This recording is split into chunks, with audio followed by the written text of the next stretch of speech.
මේ තියෙන්නේ HiT 200E කියන printer model එක. මේකේ USB තියෙනවා. අපිට ඕනනම් Ethernet module එකක් මේකට add කරගන්න පුළුවන්.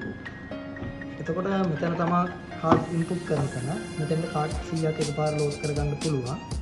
ඊට පස්සේ මේ තියෙනවා ribbon එක. මේකේ ribbon එකක් තුල තමයි print වෙන්නේ. මේ color ribbon එකකින් card 400ක් print කරගන්න පුළුවන්. මේ තියෙන print roll එක. මේක set වෙන්නේ printer එකේ මෙතෙන්ට. කියන්නේ card එකේ තියෙන dust එක මේකේ ඇලවිලා තමයි ඇතුළට යන්නේ. ඒ හින්දා තමයි මේ print roll එක තියෙන්නේ. ඒතකොට head එකට එහෙම damage එකක් වෙන්නේ නැහැ. මේක මෙතෙන්ට දාගන්නේ. ඊපස්සේ color ribbon එකේ chip එකක් තියෙනවා. chip එකෙන් තමයි count කරගන්නේ ribbon එකෙන් තව කොච්චර print කරගන්න පුළුවන්ද කියලා. ඒක set වෙන්නේ මෙතෙන්. ඊපස්සේ මේ තියෙන ribbon එක දාගද්දි මේකේ නිල් පාට කෝන් එක නිල් පාටකට තැඹිලි පාට එක තැඹිලි පාටකට set වෙන විදිහට දාගන්න ඕනේ. මෙතන spin දෙකක් තියෙන්නේ. මේ spin දෙකට තියලා මේක තද කරලා දාගන්න පුළුවන්. එච්චරයි. ඒක වහ ගන්න.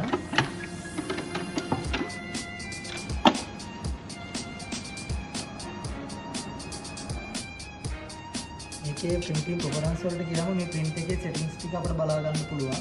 එතන ribbon type එක තියෙනවා YMCKO කියලා. ඒ කියන්නේ අපි අර දැනට දාලා තියෙන card 400ක් print කරන්න පුළුවන් ribbon එක. ඒකට මේ K කියලා තියෙන්නේ black and white print කරන්න පුළුවන් ribbon එක. ඒ කියන්නේ ඒකේ card 1000ක් print කරන්න පුළුවන්. හැබැයි black and white විතරයි. ඒක තමයි මේ තියෙන්නේ. දැන් අපි දාලා තියෙන ribbon එක color එක හින්දා මේක අපි apply කරගන්නවා. ඊට පස්සේ මේකේ tools වලට ගියාම අපිට මේකේ display test print එකක් ගන්න පුළුවන්.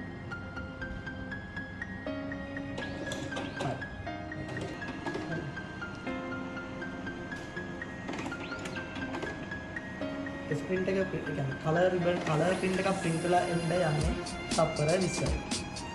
full color print එකක් එන්න තප්පර 20ක් තමයි යන්නේ. මේක බලා ගන්න පුළුවන් sample print එක.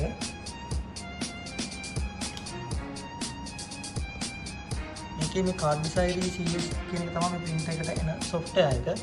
මේක basic software එකක්. අපිට මේකේ color text එකක් මෙතනින් දාගන්න පුළුවන්. මේක image frame එකක් දාගන්න පුළුවන්, image එකක් මෙතනින් දාගන්න පුළුවන්.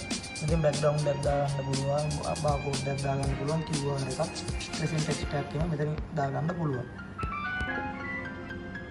මේකේ අපිට හදලා තියෙන artwork එකක් මේකට add කරලා print කරන්න පුළුවන්. ඒ කියන්නේ මෙතනින් ගිහිල්ලා මේකේ තියෙන artwork එකක් අපිට මේකට දාලා print එකක් ගන්න පුළුවන්.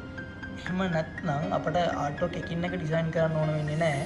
එක artwork එකක් හදලා ඒකට අපිට Excel එකකට හරි Access එකකට හරි data ටික දාලා අපිට ඒක link කරගන්න පුළුවන්. එතකොට අපි එක template එකයි හදන්නේ. ඒ වුණාට අර Excel එකේ තියෙන data ටික අපිට එකින් එක බලා ගන්න පුළුවන් preview එක. එකපාර print වෙන්න දාන්නත් පුළුවන්. එහෙම ගැටලුවක් නැහැ. print එකේ මෙතන display එකක් දීලා තියෙනවා. මොකක් හරි error එකක් තියෙනවා මේ display එකේ අපිට බලා ගන්න පුළුවන් error එක. ඊට පස්සේ අපිට ඒක fix කරගන්න පුළුවන්. ආයේ මේකේ double side print කරගන්න ඕන නම් තව මෙතන module එක set වෙනවා. ඒක මෙතන තමයි set වෙන්නේ. ඒකෙන් අපිට එකපාර duplex එකක් print කරලා ගන්න පුළුවන්. ඒ කියන්නේ double side ගන්න පුළුවන්.